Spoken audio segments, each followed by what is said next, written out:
Oke, internal customer itu karyawan ya. Kalau eksternal ya luar. Nah, sekarang 3 macam pelanggan yang harus didengar pendapatnya itu pelanggan luar atau eksternal customer ya, pelanggan biasanya. Promosi perusahaannya bebas ya. Nggak boleh pakai perusahaan yang sudah ada ya. Bener-bener bikin sendiri baru, bukan perusahaan yang sudah eksis.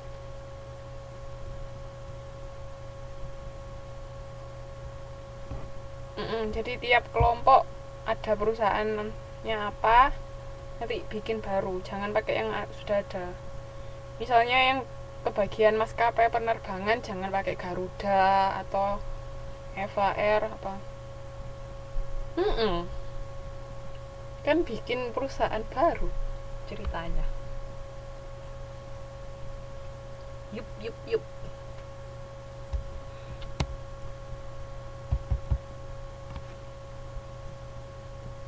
Betul. Iya, bikin sendiri, anggapannya perusahaan punya orang 3 gitu loh. Jadi dipresentasikan. Paham buat tugasnya. Amin.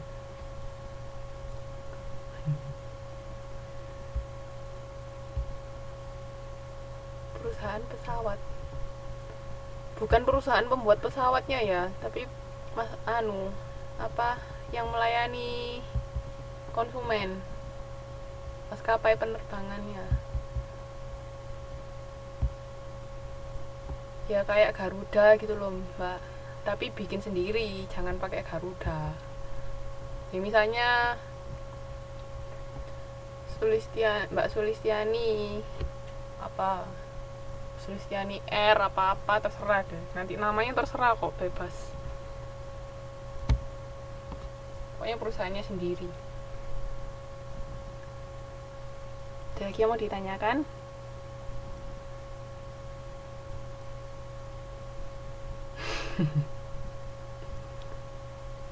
Untuk tanggal 28 enggak, buat TTM yang kedua itu bukan soal ya, jadi lebih kayak tugas bikin perusahaan sendiri. Nanti yang tanggal 28 kuis biasa, dipelajari yang sudah diajarkan. Di TTM pertama saya terangkan biasa, sama ada kuis. Oke, saya lanjutkan ya. Ada lagi mau ditanyakan tentang tugasnya?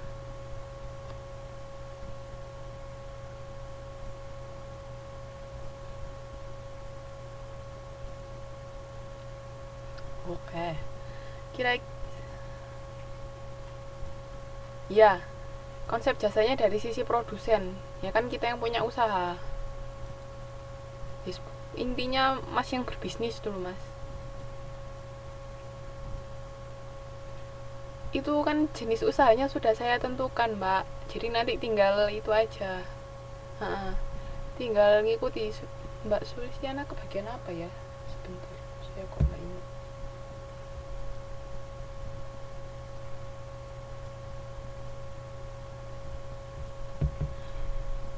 Oke, yang lain saya tanya, ini saya lanjutkan ya. Kenapa kok pelanggan perusahaan pesaing harus didengar pendapatnya? Kira-kira untuk apa?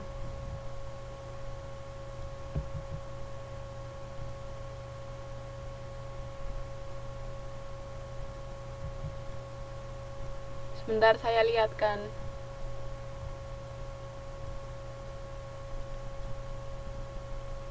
Pelanggan perusahaan pesaing. Jadi bukan pelanggan perusahaan kita, tapi perusahaan pesaing, kenapa kok harus didengarkan juga?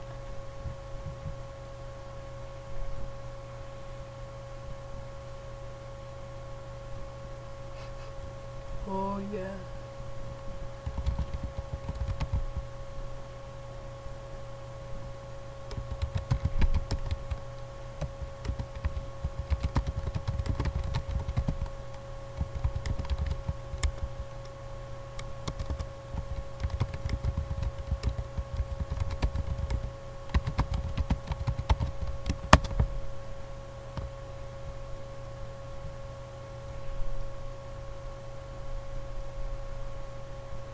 Ya Mbak Sulistiani ke bagian hotel.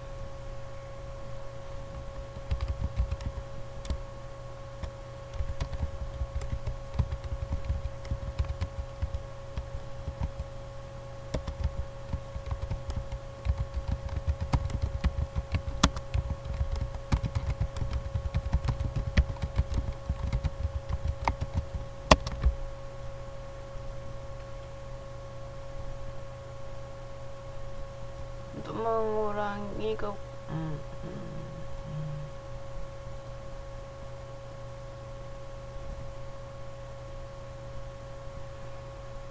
iya, jadi kita butuh dengar pelanggannya pesaing itu biar tahu kenapa sih kok dia lebih milih pesaing daripada kita.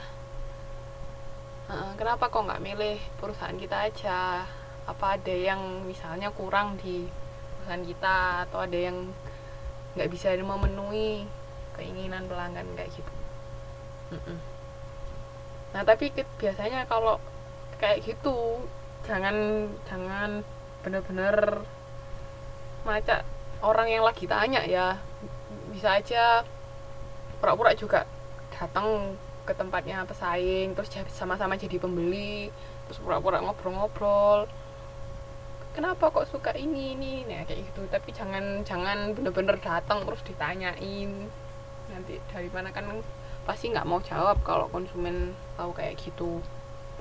Jadi harus ada caranya. Oke, nah ini sekarang petunjuk dalam mengembangkan kualitas pelayanan melalui sistem informasi. Ukur besarnya harapan pelanggan atas pelayanan sama menentukan di mana titik berat informasi. Ini ciri kualitas informasi yang baik, saling berhubungan, tepat dan berguna. Ya ini hampir sama kayak waktu kita belajar sistem informasi akuntansi ya. Cuman kalau informasi akuntansi kan lebih gimana kita sistem pencatatan transaksi keuangan kan. Nah, kalau di sini lebih ke informasi tentang pelanggan. Jadi informasi pelanggan yang kita dapatkan itu kan bisa untuk evaluasi bisnis kita.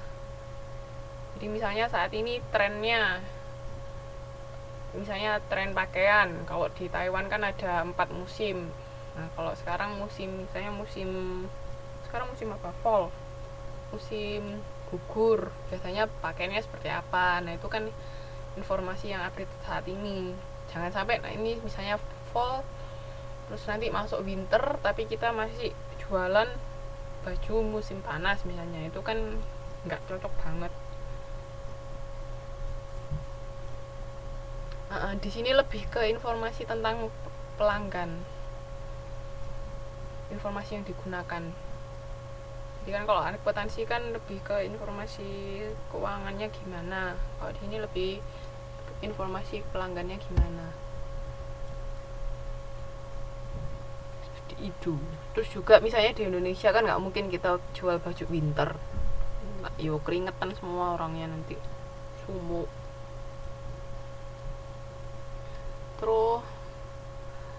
Terus habis itu ini mengerti pendapat yang dikeluarkan pelanggan. Nah itu tadi ketika kita menghimpun informasi itu jangan menampakkan kalau kita sedang mencari informasi.